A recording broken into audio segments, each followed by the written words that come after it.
모임을 시작을 하겠습니다. 8월 27일 화요 모임 마가복음 55강을 시작을 하겠습니다. 오늘은 소경 바디메오를 고치시는 예수님 말씀인데요. 마가복음 10장 46절부터 52절을 제가 읽어드리겠습니다. 너희가 여리고에 이르렀더니 예수께서 제 아들과 허다한 머리와 함께 여리고에서 나가실 때 디메오의 아들인 소경거지 바디메오가 길가에 앉았다가 나사렛 예수시란 말을 듣고 소리질러 가로되 다윗의 자손 예수여 나를 불쌍히 여기소서 하거늘 많은 사람이 꾸짖어 잠잠하라 하되 그가 더욱 심히 소리질러 가로되 다윗의 자손이여 나를 불쌍히 여기소서 하는지라. 예수께서 머물러 서서 저를 부르신다 하시니 저희가 그 소경을 부르며 이르되 안심하고 일어나라 너를 부르신다 하매 소경이 겉옷을 내어버리고 뛰어 일어나 예수께 나아오거늘 예수께서 일러 가라사대 내게 무엇을 하여 주기를 원하느냐. 소경이 가로되 선생님이여 보기를 원하나이다. 예수께서 이르시되 가라 내 믿음이 너를 구원하였느니라 하시니 저가 곧 보게 되어 예수를 길에서 쫓으니라. 아멘.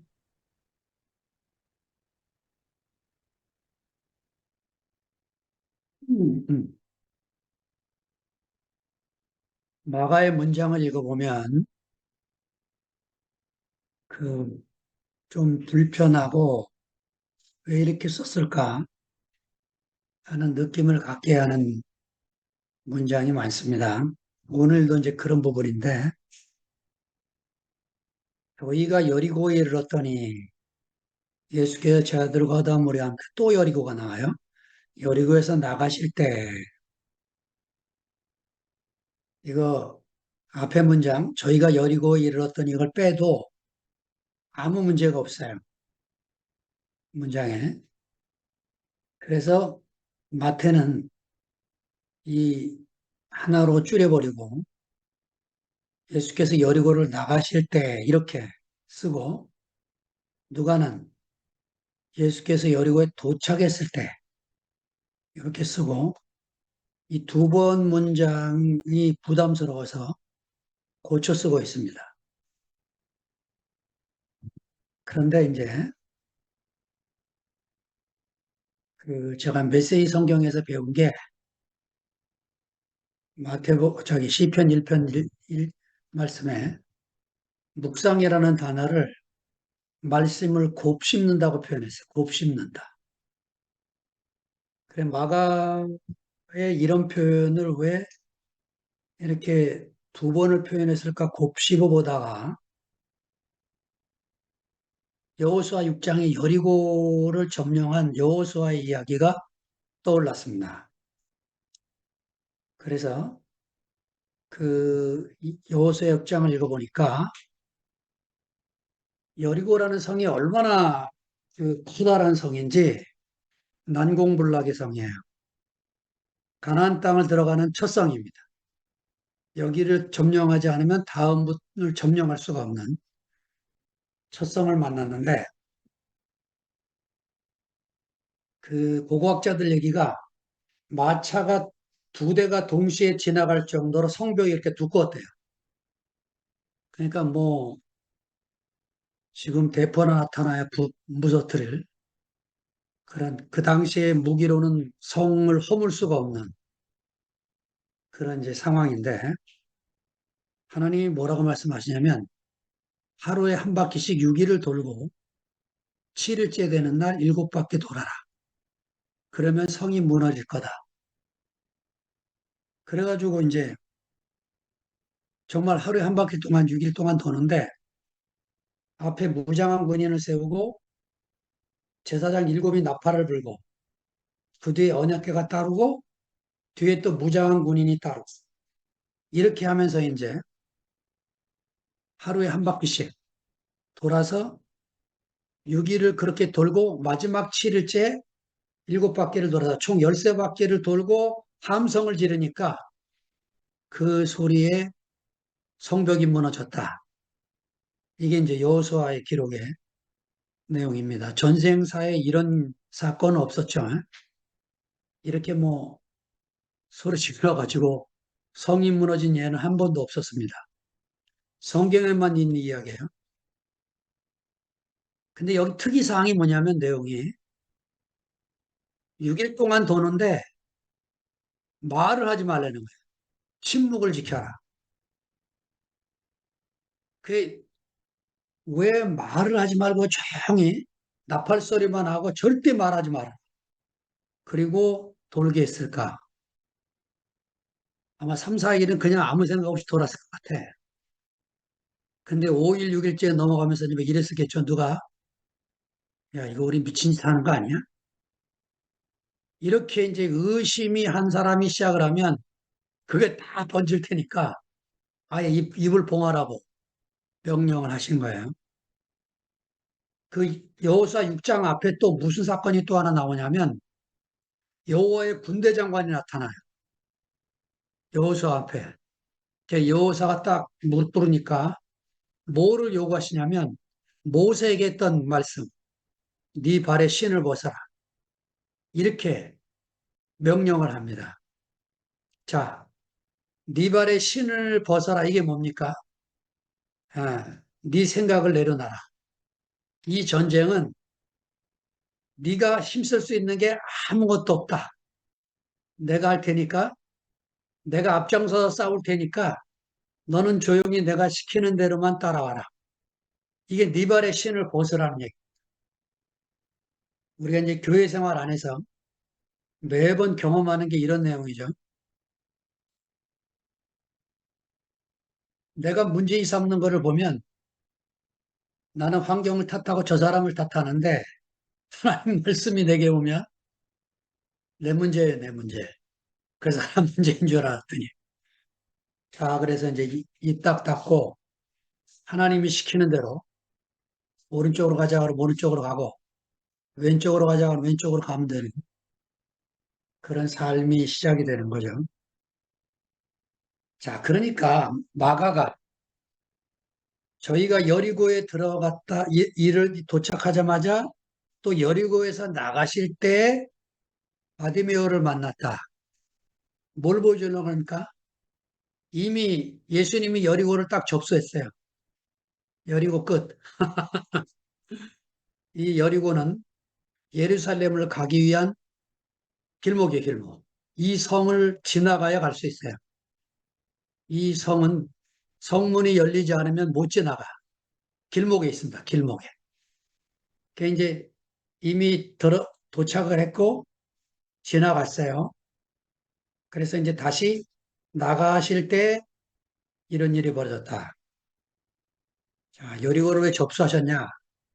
이 한 사람 때문에, 소경 바디메오 때문에 이런 표현을 마가가 쓰고 있다고 여겨집니다. 더군다나 그 바디메오를 소개할 때에도 아주 그 불필요해 보이는 많은 정보를 기록을 해요. 디메오의 아들 소경 거지 바디메오, 디메오의 아들 소경 바디메오. 그 마태는 이게 부담스러워서 소경 두 사람 이렇게 쓰고 누가는 한 소경 이렇게 기록을 하면서 이름을 안 씁니다. 이름을. 예. 그, 이 시시해 보이는 사람 이름을 일부러 쓸 일이 없는 거죠. 그런데 이제, 예, 뒤에서 보겠지만은, 이 마가가 이 디메오의 아들 바디메오를 굳이 이렇게 가리키는 이유가 이제 있는 거죠. 자, 길가에 앉았다가 길목 요긴한 자리에 구걸하면서 먹고 살아야 되니까, 예, 이날도 하루 먹고 하루 살기 위해서 나온 자리가 바로 요 자리였던 거죠. 나사렛 예수시란 말을 듣고 소리질러 가로되 다윗의 자손 예수여 나를 불쌍히 여겨서 하거늘. 자, 47절. 나사렛 예수. 예, 그 소경이면서 거지인 바디메오. 아주 어울리는 만남입니다. 예, 그러니까 나사렛 예수시라는 이름을 듣고 가슴이 뛰는 사람은 소경 거지 바디메오밖에 없어요. 여리고 안에서. 사실은 이 예수의 출신이 갈릴리 나사렛인데 갈릴리도요. 세포리스 같은 데는 큰 도시입니다. 거기 출신은 좀 알아줘. 근데 나사렛 하면 그 어느 동네지? 제가 가끔 홍성에 삽니다 그러면 아 강원도 횡성이요? 이런 말을 한다고. 홍성을 몰라요. 횡성은 잘 알아도. 우리 해정래 누님 사시는 횡성은 잘 알아. 근데 홍성을 몰라. 예. 예수가 세포리 출신이다. 그럼 그렇지. 다들 이런다고. 그런데 나사렛 출신이다 그러면 에이, 거기서 무슨 선한 게 나냐. 이렇게 이제 딱 다 무시하는 그런 자리인 거죠.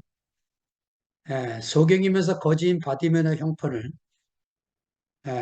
쭉 공감하면서 같은 자리에서 눈과 눈을 마주칠 수 있는 사람.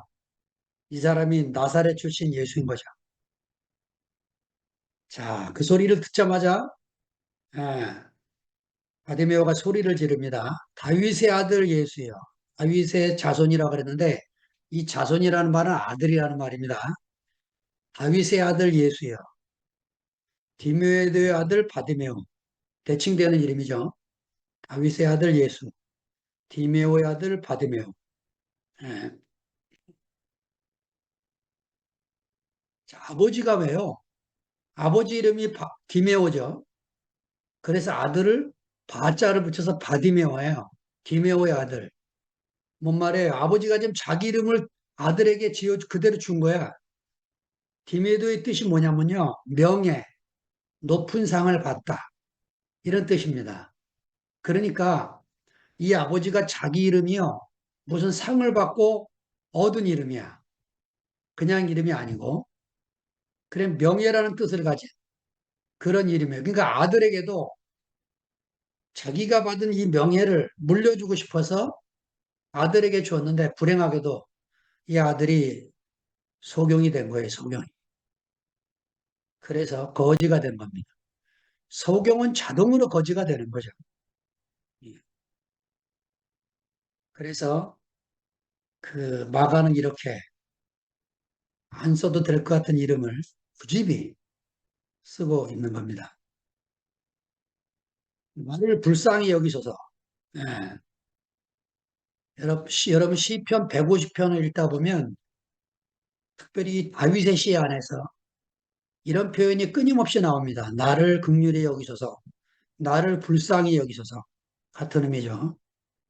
소경 거지의 입에서도 다윗의 자손 예수라는 소리를 듣자마자 이 말이 자동으로 터져 나옵니다. 나를 불쌍히 여기소서 하며 소리를 지릅니다.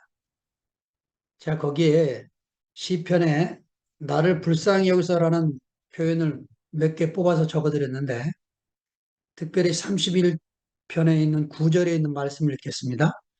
여호와여 내 고통을 인하여 나를 긍휼히 여기소서 내가 근심으로 눈과 혼과 몸이 쇠하였나이다. 하여튼 다윗은 이런 사건을 수없이 만나는 겁니다. 예. 자기 눈과 혼과 몸이 쇠할 정도로. 그래서 하나님만 의지할 수밖에 없는. 그러니까 여러분 사람이요. 자기가 해볼 수 있는 길이 있다면 하나님 의지하지 않아요. 끝까지 해봅니다. 하나님의 이름을 부르는 사람은 어떤 사람들이냐? 정말 절박한 사람들이에요. 앞뒤가 꽉 막힌 사람들. 이 사람들이 이렇게 하나님의 이름을 부르고 불쌍히 여겨달라고 소리를 지르게 되는 거죠. 자, 인생을 불쌍히 여기시는 하나님의 마음이 사람이 된 예수. 예, 이 예수를 만난 것은 복음을 만난 게 되는 거죠. 예, 예수가 복음입니다. 예수 자체가. 자, 48절. 많은 사람이 꾸짖어 잠잠하라 하되 그가 더욱 심히 소리질러 가로되 다윗의 자손이여 나를 불쌍히 여기소서 하는지라. 자, 그 왜 꾸짖을까요? 예, 당연하죠. 사람들이 어린아이를 데리고 와서 예수에게 만져달라고 부탁할 때 제자들이 그런 시시한 일을 왜 짓궂게, 왜 귀찮게 하느냐, 뭐 꾸짖었던 것처럼 예수님이 지금 예루살렘으로 올라가는 지금 엄청난 사명을 가지고 왕권 선언을 하기 위해서 제자들이 보기에 왕권 선언을 하기 위해서 가는 길에 이런 환자가 방해하면 안 되니까 꾸짖은 거죠. 예. 그러니까 이제 보통 사람 같으면 찌그러져 가지고 뒤로 물러설 판인데 바디메오는 안 그럽니다. 더욱 심히 소리질러. 왜냐? 소경이면서 거지로 살았기 때문에 이런 냉대와 핍박은 늘 받은 일에 늘 견디며 살아온 거죠. 네. 그는 낳고자 하는 열망이 가득 찼기 때문에 네. 뒤로 물러설 수가 없었어요. 나를 불쌍히 여기서 엘레이손 예, 매가 나를입니다. 불쌍히 여기서 엘레이손 나를 불쌍히 여기서 아인만큼 애절하게 이런 노래를 부른 자도 없을 것 같습니다. 자, 한 시편 하나를 더 애절하게 부르는 노래를 제가 찍어드렸어요. 시편 57편 1절 하나님이여 나를 긍휼히 여기시고 나를 긍휼히 여기소서. 이게 내용이 뭐냐면요. 다윗이 사울을 피해서 아둘람 굴로 도망갔을 때 이런 시를 지었다고 57편의 시 제목이 이렇게 써 있어요. 예. 그런데 이 시 제목에 그 소문을 듣고 400명이 몰려들어요. 아들람 굴로. 근데 모여든 사람들이 쓸만한 사람들이 아니고 환난당한 자, 마음이 원통한 자, 빚진 자 이런 사람들이 몰려듭니다. 예. 그러니까 지금 사울을 피해서 도망 다니는 이 다윗이 혼자 도망 다니기도 바쁜데 놀라면 굴이 키키 모양의 굴이 400명이 붙으니까 이 먹고 사는 일이 보통 일이 아니겠지 않잖아요. 이렇게 이제 하나님이여 나를 긍휼히 여기시고 긍휼히 여겨달라고 애절하게 구합니다. 이제 피하는 게 쉬운 일이 아니에요. 400명을 끌고 다녀야 되니까. 아, 예, 사실은 자본주의 안에서 이제 우리나라도 살만해서 얼굴은 다 편안해졌는데 아담 안에서 모든 사람의 내면 안에 이런 부르짖음이 있는 거죠. 나를 불쌍히 여겨달라. 내 스스로의 힘으로 해결할 수가 없다고. 그래서 우리나라도 경제력은 좋아져서 OECD 국가 내에서 제법 살만했는데 자살자는 점점 늘어나서 줄지를 않고 사는 건 빡빡해서 점점 어려워지고 있다 이겁니다.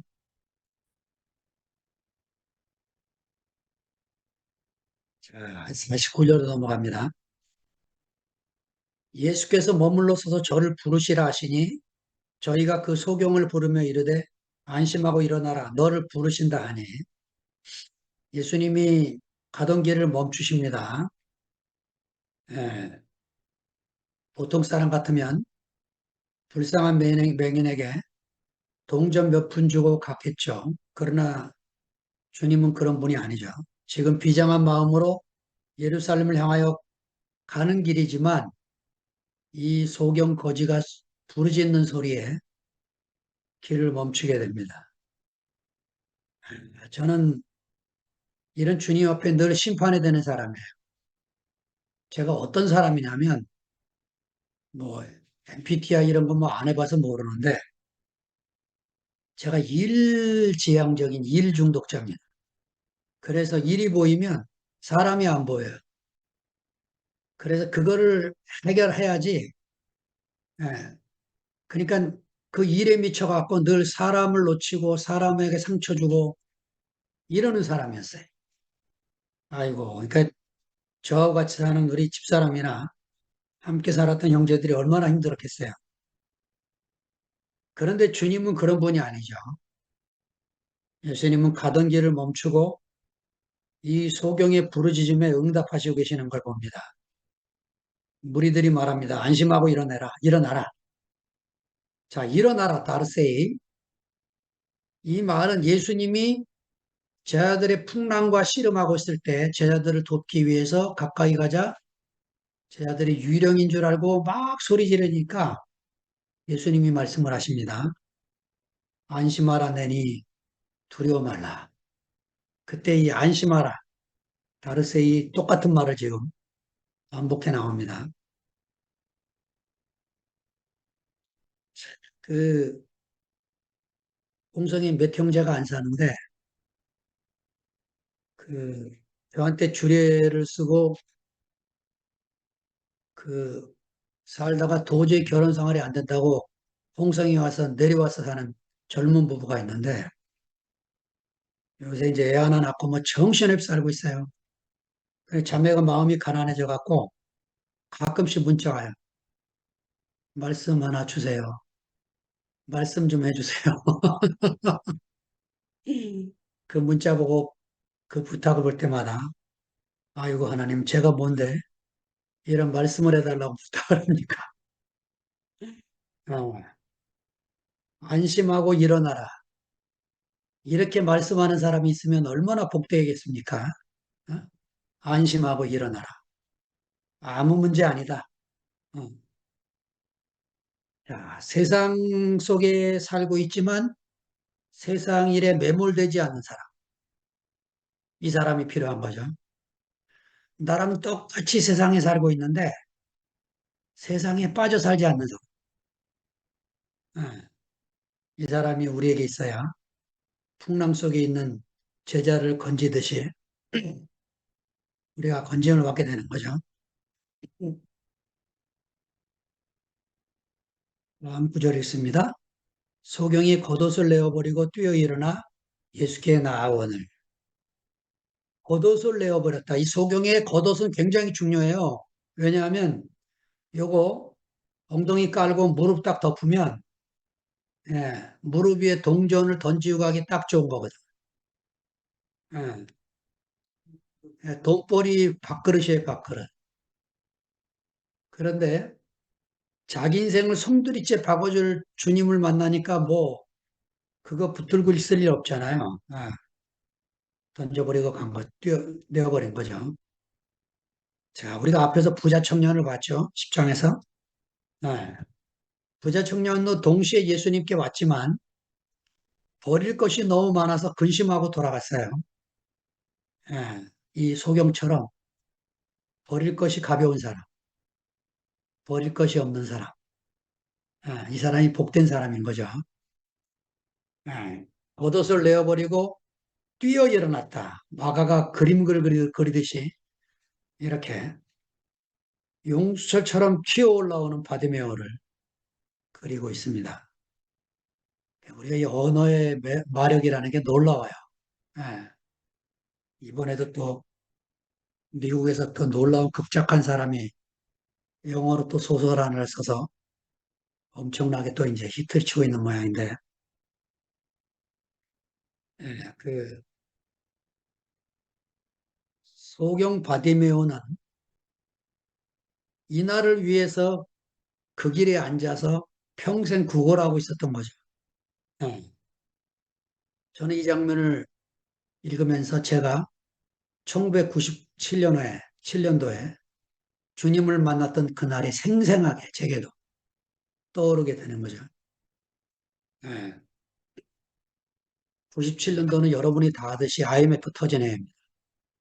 하필 그때 대우교회를 만났어요. 예. 뭐, 제가 먹고 살 길은 없지. 형제들과 함께 살고 있지. 제가 대우교회를 들어간다 그러면 빚은 1억 5천원이었지. 은행 이자는 그때 이율이 25%였어요. 어마어마한 이자가 나가고 있지. 어떻게 할까 막 앞이 캄캄한데 주님이 저를 부르시니까 그 거지보따리 툭 던지고 거지 깡통 던지고 주님을 향하자 가더라고. 제가 두 딸 앉혀놓고 이런 말을 했어요.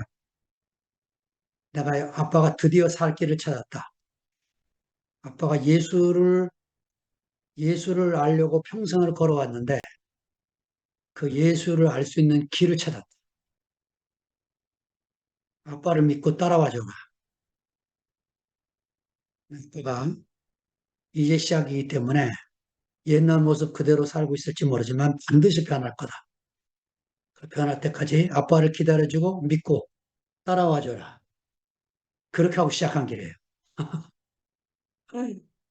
예, 그렇게 시작한 길이 27년이 지났습니다. 정말 꿈만 같아요. 어떻게 그 제가 대학교에 들어갈 때 교인들이 다 반대했어요. 왜 그렇게 좋으면 가서 배워와서 가르치지. 왜 목사님이 남의 교회를 따라가냐고. 우리 교인들은 자존심이 상했나 봐요. 오히려 자존심이 상할 사람은 전데 목사가 목사를 따라간다니까 용납이 안 되는 모양이에요. 예, 바디메오의 이 심정이 제 심정이었습니다. 주님을 향해서 뭐 뛰어 일어나 달려가는 거죠. 51절 예수께서 일러 가라사대 내게 무엇을 하여 주기를 원하느냐 소경이 가로되 선생님이여 보기를 원하나이다. 질문 자체가 이상해요. 저는 이거 읽을 때마다 아니 안 못 보는 소경한테 내가 무엇을 해주기를 원하냐 그러면 당연히 이런 대답이 나오지 않겠습니까? 그런데 주님은 어떤 분이냐? 자기가 주고 싶어 하는 걸 주시는 분이 아니에요. 동전을 달라는 사람한테는 동전을 주고 필요를 요청하는 사람한테는 필요를 얘기하고 예.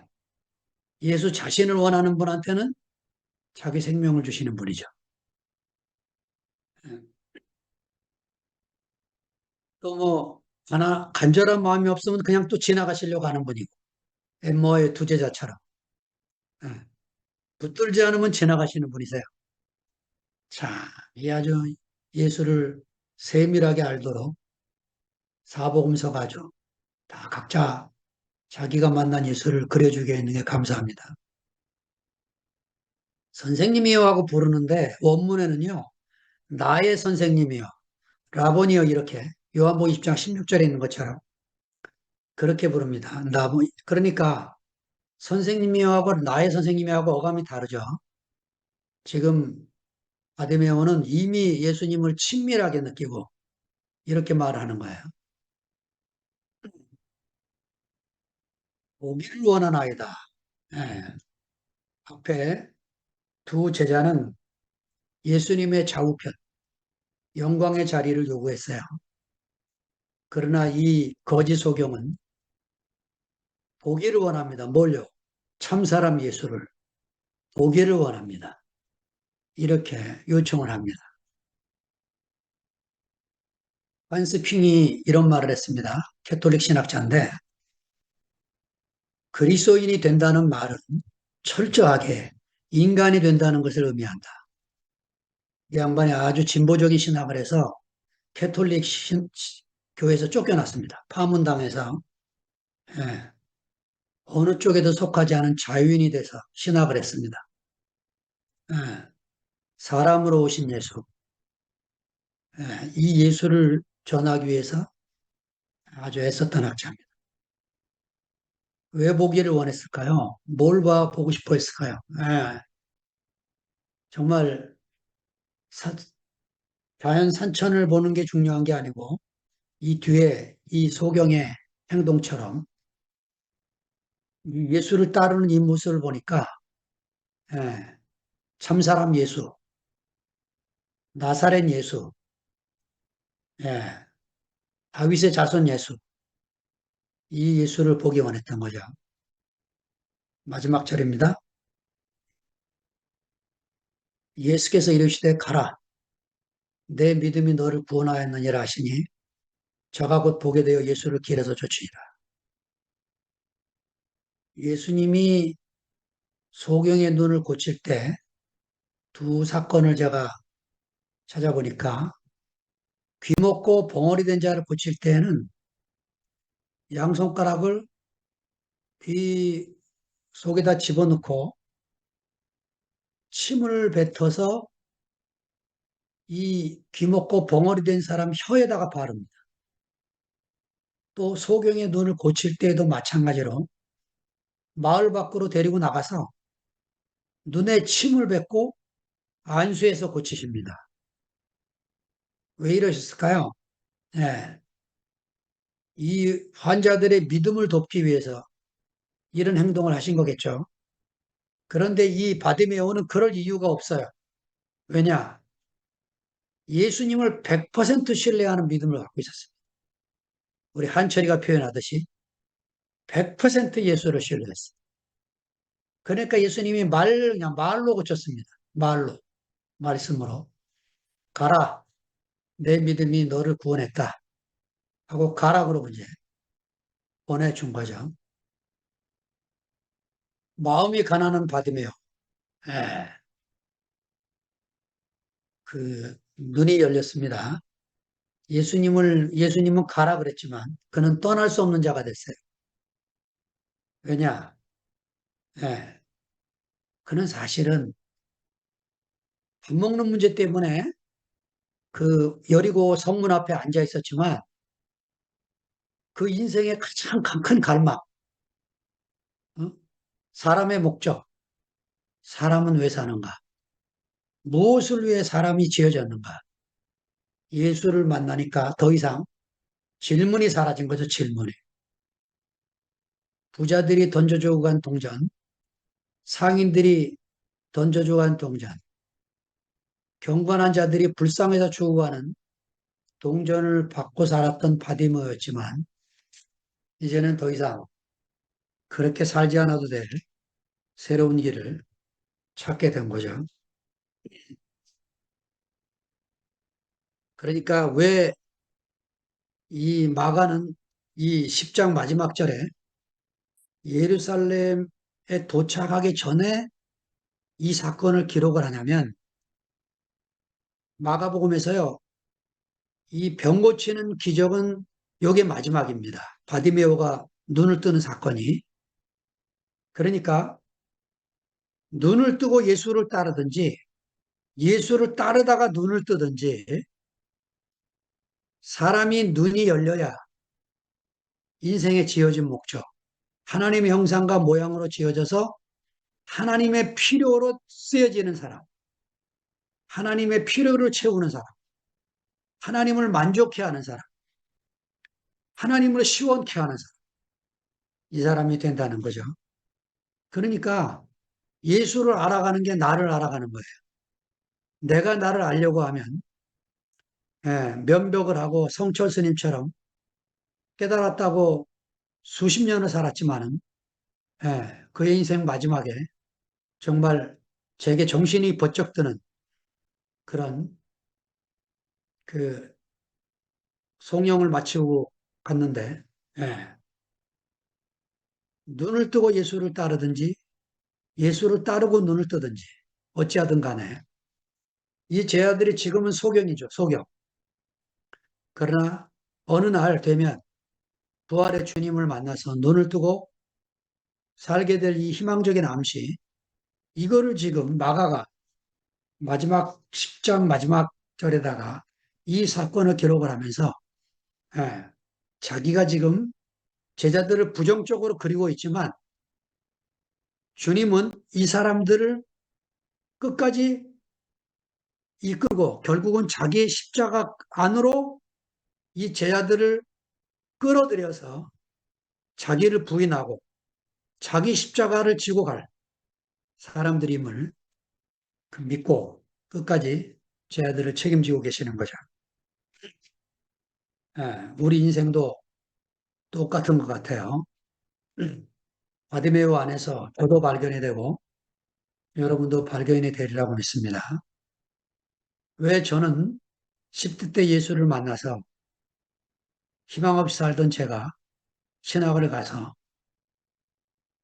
목사가 되고 10여 년 이상을 목사로 살다가 답이 없는 그 세계에서 엄청난 사건을 제가 사실은 뭐 목회자로서 자격이 없는 사람이고 가장으로서 아버지로서 자격이 없는 사람이었죠.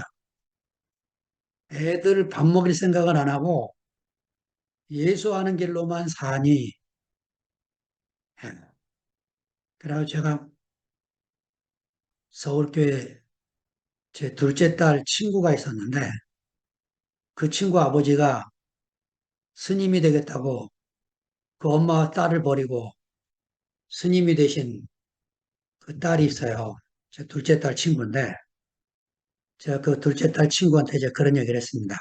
내가 이 길을 와보니까 너희 아버지도 얼마나 답답했으면 그렇게라도 해서 인생이 무엇 때문에 사는지 그 참 진리를 알고 싶어서 갔던 것 같다. 너를 버리려고 버린 게 아니었다 그랬더니 그 아이가 그러더라고요. 저도 지금 와서는 이해가 돼요. 이런 말을 하더라고요. 그러니까 인생이요. 예수, 예수를 알아야 나를 알게 되지. 내가 나를 알려고 뭐 책 뒤지고 어디 가서 도 닦고 정말 거기도 길이 있을지 모르겠어요. 제가 안 가봤으니까. 그런데 정말 제가 예수 안에서 참 사람의 길을 알고 나니까 아, 하나님이 우리에게 이 참 사람 예수를 선물로 주신 게 이게 얼마나 놀라운 복음이고 놀라운 축복인지요. 여러분과 함께 이 화요일마다 부족한 이 말씀을 제가 준비해서 여러분과 나누게 된 게 여러분에게는 어떤지 모르겠지만 저에게는 큰 축복이 됐고 정말 화요일마다 이렇게 참여해 주시는 여러분이 너무 고맙고 예, 이 화요일 이 한 번 말씀을 위해서 제가 목요일이 되면 준비 시작을 해서